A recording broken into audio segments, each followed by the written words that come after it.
Rosa checked her phone. It was 7:03 p.m. The sky was already dark, and the streetlights flickered as she started her shift. She adjusted the seat, turned on the app, and waited for the first ride. Her back hurt from the day before, but there was no time to rest. Rent was due in 4 days. She drove an old silver car, clean, but tired, like her. On the dashboard, a photo of her son Daniel smiled at her. He was 9. Bright eyes. Missing front tooth. Her reason to keep going. The first passenger of the night was a couple, arguing quietly in the back. Then a woman on her phone who didn't say hello. Then a man who smelled like smoke and didn't tip. Rosa didn't expect kindness anymore. Just silence. And hopefully, no mess. By 10 p.m., she was tired.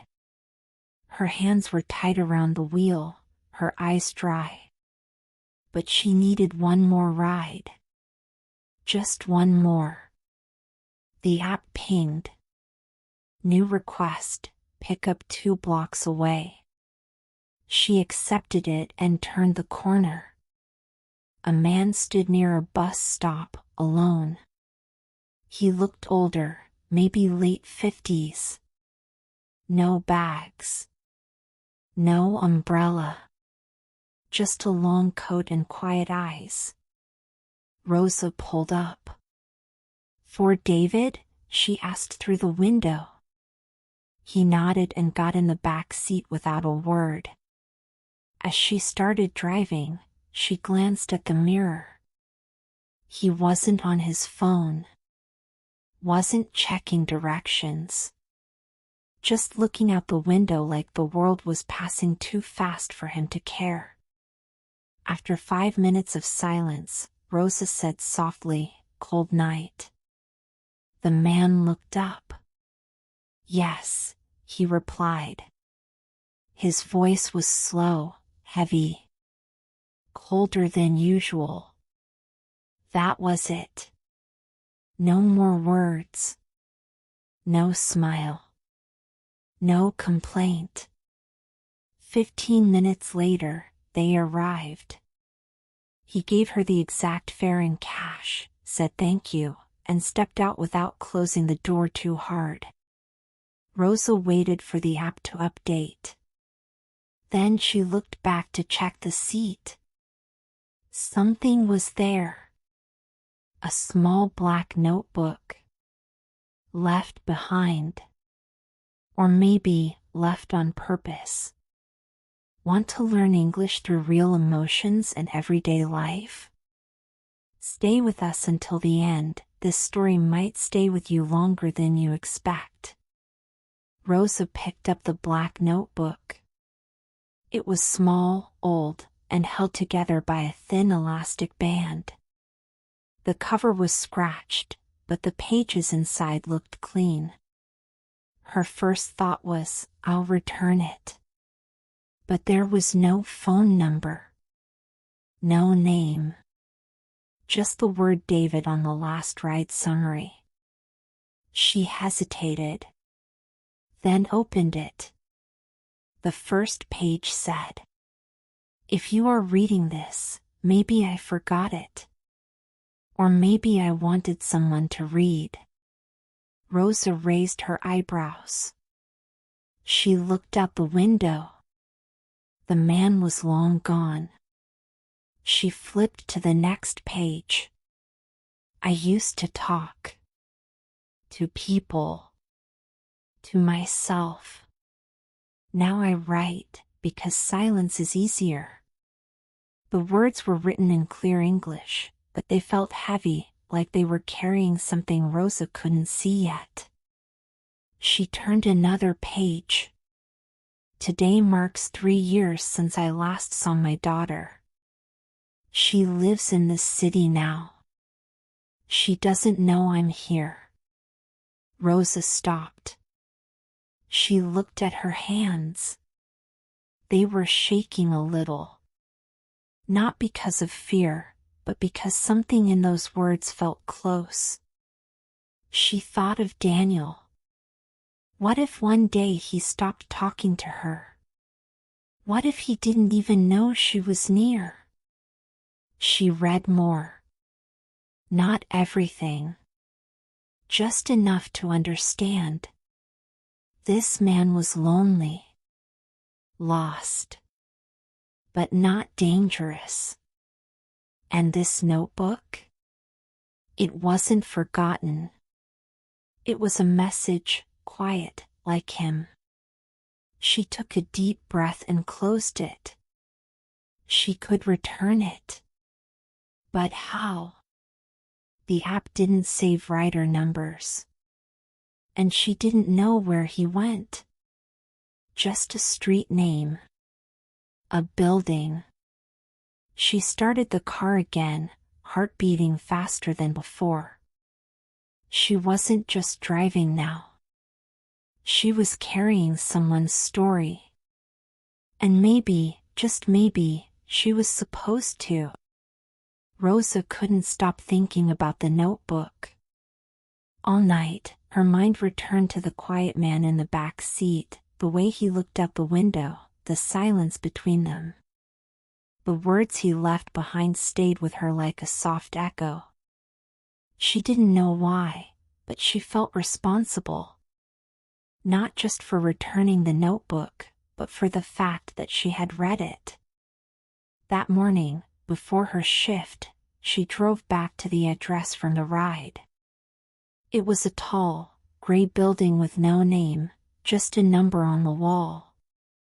She parked and waited. For what? She wasn't sure.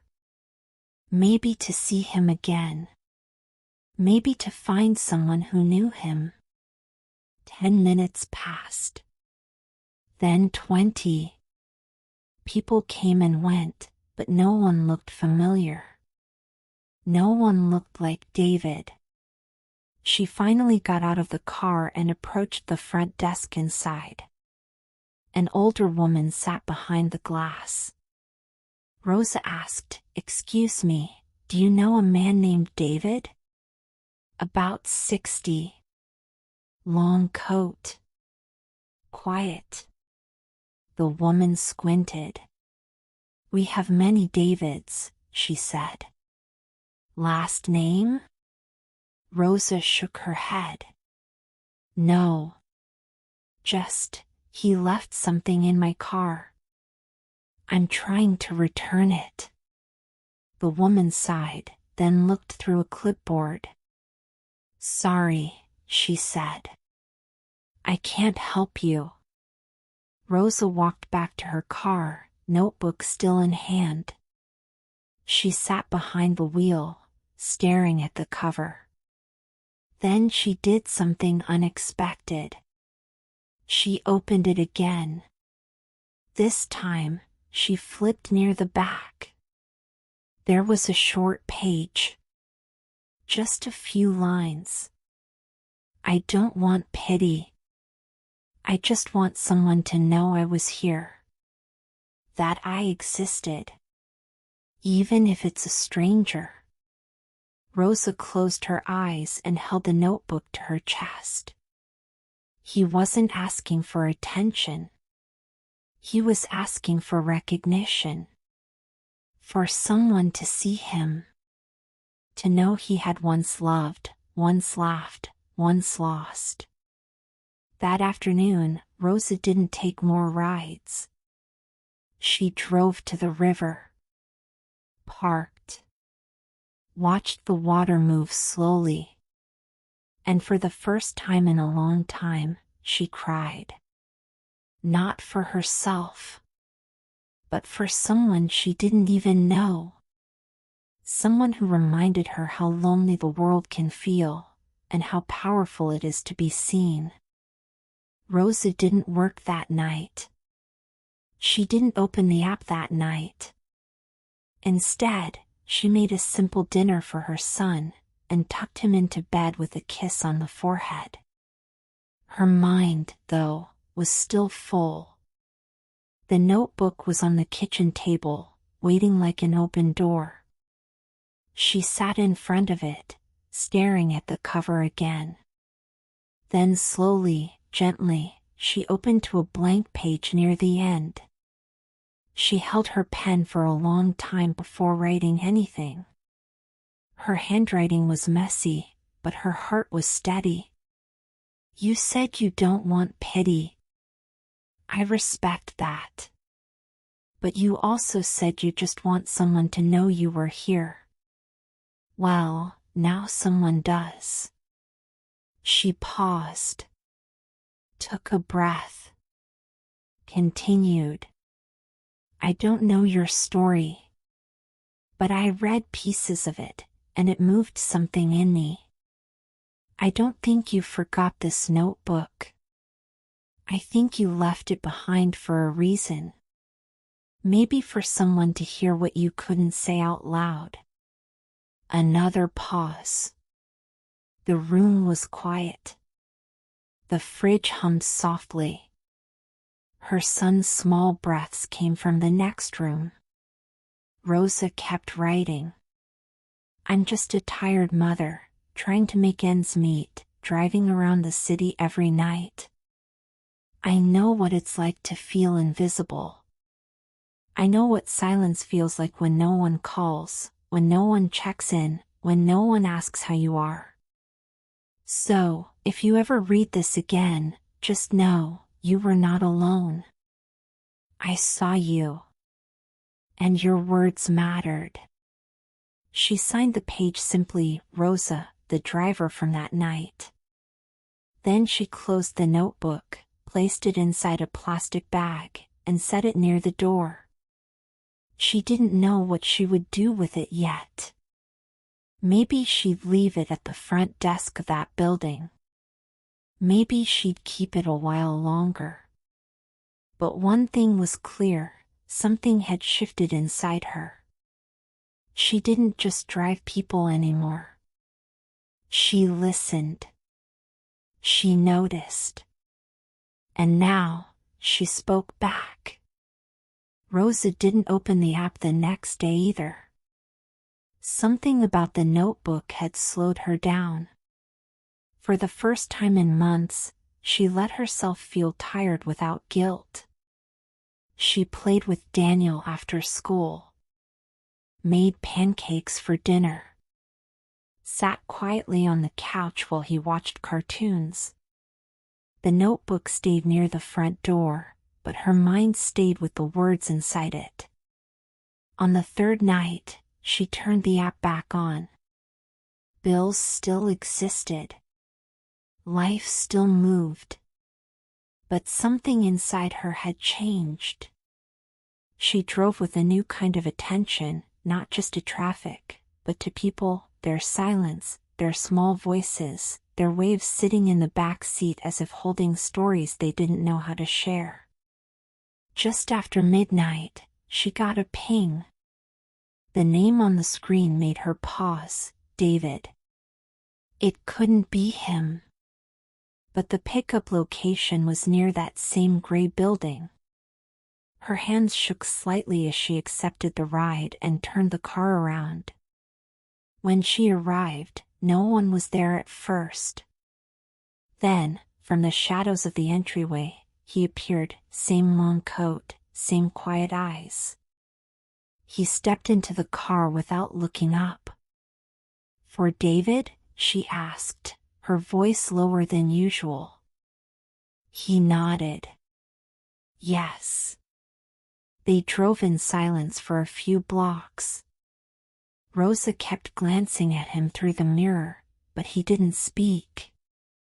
She couldn't tell if he remembered her. Maybe he didn't. Maybe he had done this ride hundreds of times, always with the same silence. Finally, she said, you left something in my car a few nights ago. He looked up, slowly. Did I? Yes, she said. A notebook. He was silent for a moment. then nodded. I thought I did, but I wasn't sure. Rosa pulled into a quiet street near the drop-off point and parked. Then she reached into the back seat pocket and pulled out the notebook. It wasn't the original. It was a new one, same size, same color, but with a note taped to the front that said, "This time, I wrote back." David didn't speak right away. He looked at the notebook in his hands, turning it gently, as if it might break. Then he read the note on the front. His lips moved, but no sound came. Finally, he looked up at Rosa through the mirror. "You read it?" he asked. Rosa nodded.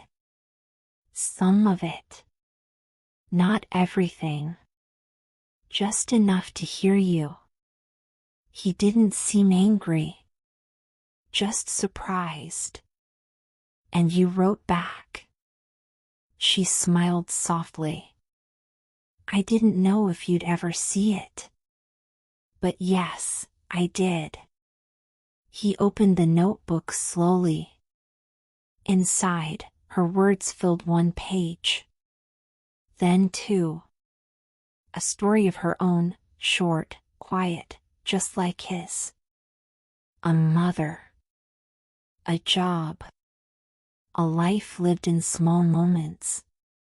He didn't read all of it right there. Just the first lines. But that was enough. "No one ever answered me before," he said. Rosa nodded again. "Most people don't get the chance to be answered. But that doesn't mean they shouldn't be."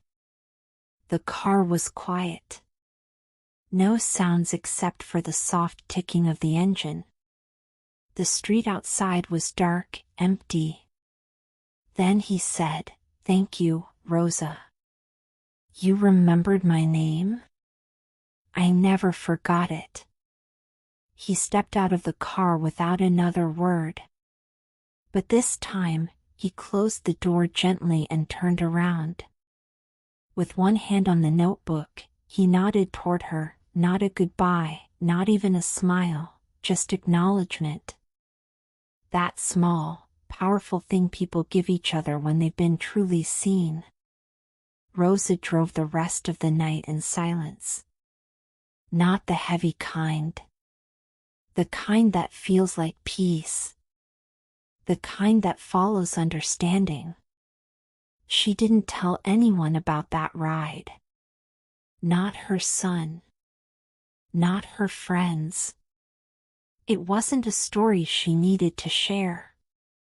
But she remembered it every time someone got into her back seat with tired eyes. Every time someone didn't want to talk, or didn't know how. She looked at them differently now, with softer eyes. Some passengers come and go. But a few stay with you. Not because they asked for anything, but because they left something behind. And you were willing to pick it up.